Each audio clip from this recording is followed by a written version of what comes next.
In a matter of seconds, the unthinkable. Bullets riddling a baseball field in Alexandria, Virginia. Smiles and jokes while practicing for an annual charity game, quickly turning to terror. 5 people wounded. Louisiana U.S. Congressman Steve Scalise nearly died that day in June. I think, Mike, the thing that gets me is when I start to think about all the things that could have happened.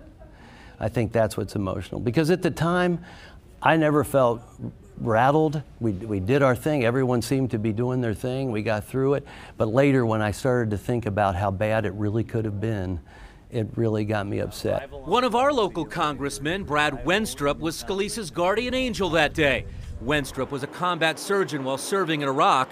Colonel Wenstrup put his training to good use. When I got out there and I saw his entrance wound and no exit wound, I knew he was injured pretty mightily, because that meant that the bullet went up and you can do a lot more damage than if it just went through his leg. It was Congressman Wenstrup's quick actions, the pressure applied to the wound, the tourniquet that gave a man a chance to live another day.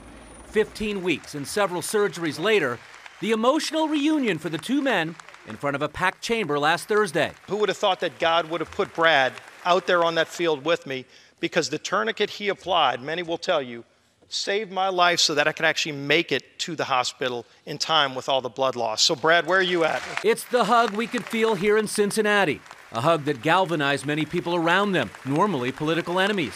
A moment that shows politics can be replaced sometimes by the human being behind the party symbol.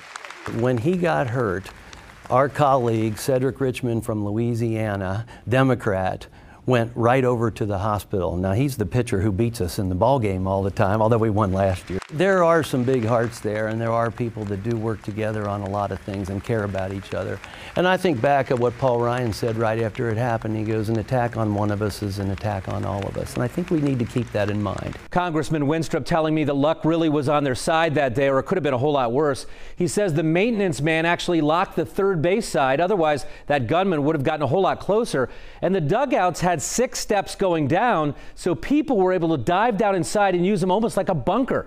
Mike Dardis, WLWT News 5.